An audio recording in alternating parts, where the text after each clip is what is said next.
Hey guys, it's Chris with Nelson Emergency Training here. Been a while since I've done a video. I thought I would do one today on vehicle preparedness. Of course, you know what we're all about. We do first aid, CPR, preparedness of all kinds. So we're going to talk a little bit today about being prepared in a vehicle. Anything can happen on the highway. Anything can happen when you're away from home. And for most of us, when we're away from home, this is the first shelter we're going to run to, provided it works. But today we're also going to talk about some things if that doesn't. So let's start where the first place we should always start is the driver's seat of the car. And on purpose, I have myself in a situation that I'm going to tell you you never should be in, so I can tell you to never be in it. If you look at the gas gauge on my car, I'm at about 1/4 of a tank. You never, ever want to be that low. 1/4 of a tank of gas, and most of us know, not a lot. Earthquake, major disaster, you're out at work, you're going to have to get home. Everybody's going to line up at the gas station. You may not even be able to get gas. Cards may be down. If you don't have cash, guess what? You don't have a way to get gas anyway. Always have some cash. There's a tip. Follow me to the other side of the car. Here's the newest member of our team. This is my little fur boy. This is Snoopy. Looks like a gremlin, so we call him Snoopy Gizmo.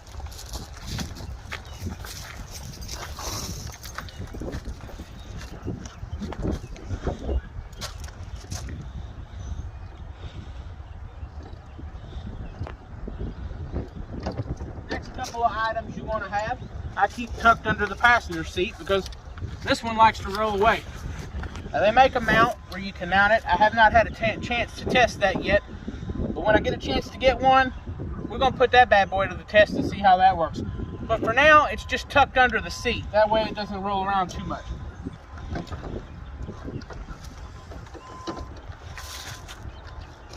Beside it, I got a box of gloves. Hey, you need to check your oil, change some fluids, don't want to get it on your hands, want to pump gas, don't want to get it on your hands. Maybe you're worried about COVID. Maybe you didn't get that boo-boo shot. Gloves are always a good thing to have, always handy to have. Now, the next thing we're going to look at the back of the car. That's where most of the rest of my stuff is kept.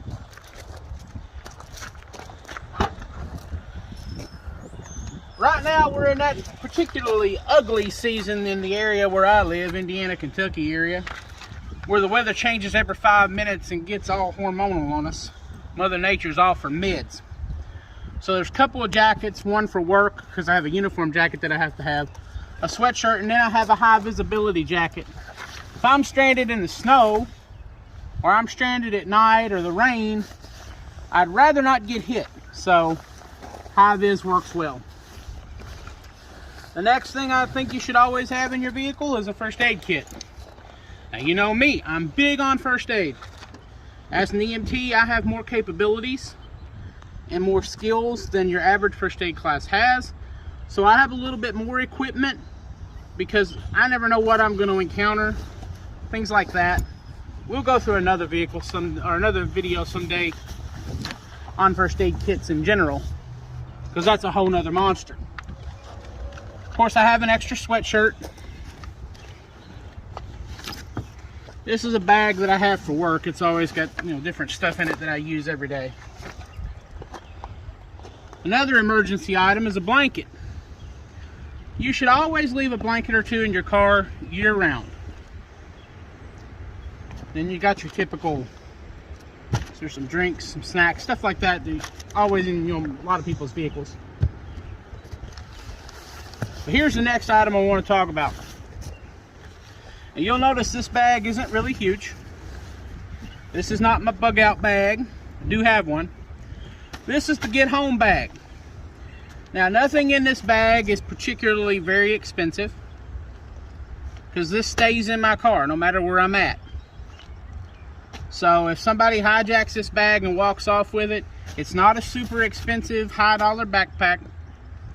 And I don't have tons of really, really expensive gear, but I have some stuff in here that if this baby were to break down or be inoperable or the roads are unpassable and I got to get out of Dodge, I'm going to want to take with me.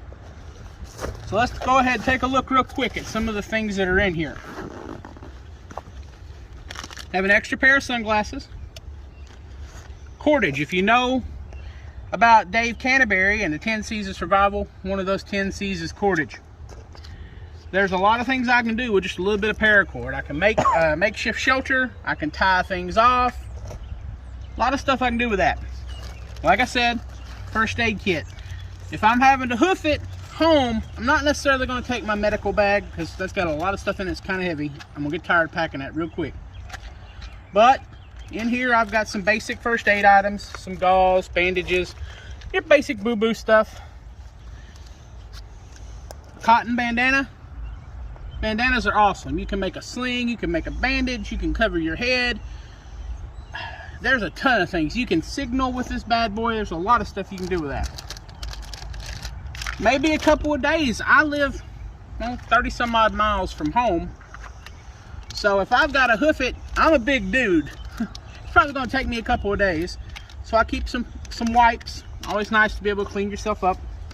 Weighs next to nothing. I got some antibacterial ones too. Now, we're going to get into some more of the survival stuff. Another one of the 10 C's is combustion. There's an old military rule that I live by as much as I possibly can. 2 is 1 and 1 is none. So I try to have at least 2 ways to start a fire in every kit that I prepare. Whether that's my 72-hour kit at home, my go bag, or my get home bag in my car. Magnesium fire starter, pretty cool.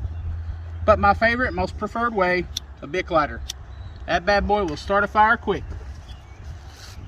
That's just some simple dryer lint. You know how flammable that is? If you've ever had a house fire, you might, because it's one of the most common causes. It heats up real quick. Makes a really good fire starter. Another one of the 10 C's is cover. And I got several methods of cover in here. This is one of the cheapest, the easiest, most attainable ones. It's just a simple Mylar emergency blanket. Most of you've probably seen them. Some of you may have them. This kind of looks like a great big overgrown size piece of tin foil, and that's basically what it is, covered with a little thin layer of plastic. Thank you, NASA. Another thing I got in here, you can make a substitute if you need to, out of sticks, but it's going to take some time and some effort. Tent stakes. If I'm going to have to pitch an emergency shelter, I need a way to anchor it to the ground. This is going to work beautifully. There's a carabiner. Never know when you want to attach something to a pack, need an anchor point to tie a rope off, whatever. So I've got that in there. Now while you're packing this bag for yourself, because this is a highly customizable thing, think about some of the things that you might want that would be comfort items. Now remember, weight adds up very quickly. So there's something to be said for being minimalist to some degree. But think about what you might need. Another thing to think about, do you have medication that you have to have?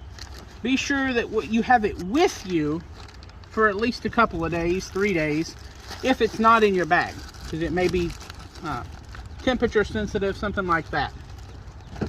Insulin, what have you. But if you have medication that you rely on, try to have at least 2 to 3 days worth in a get home bag if you're going to pack one. And as you can see, with smaller packs and trying to keep things lightweight, sometimes packing is a little bit of Jenga. The top compartment, where I can get to it quickly, are some of the most likely to be used first items. Now, another one of the 10 C's, candling. Got a headlamp, and I got some batteries. I'll have extra batteries in there too. I have a mask, hand warmers, and a cutting tool. Now I have another, you'll see it in a minute, but this is one cutting tool, small pocket knife. If you have a nice sturdy pocket knife, there's quite a bit of utility there for a lot of things that you can do.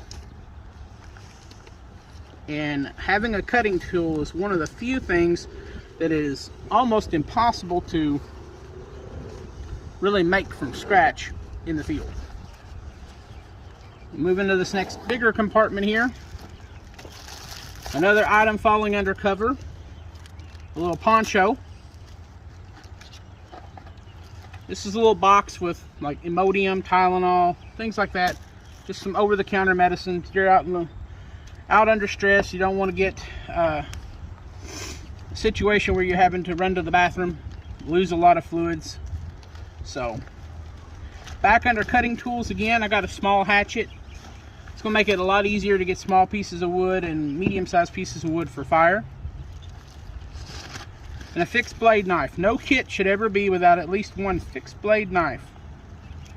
This is a nice one here that's actually an Air Force survival knife.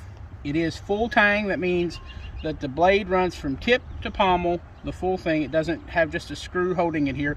This is one solid piece of metal. This piece is just a guard that's on it. There are holes in it. You can fashion it to the end of a stick and make a spear. You know, gonna hunt, whatever.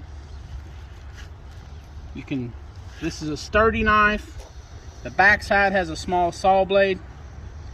You can use it, hit it with a mallet. You can hit it with the back of like the hatchet. Kind of baton wood a little bit. Cut you some small pieces of wood for your fire.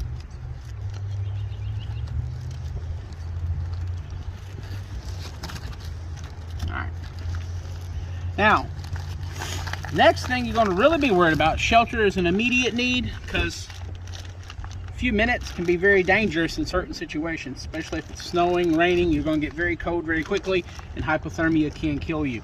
So shelter and cover, they are great things. Another is food.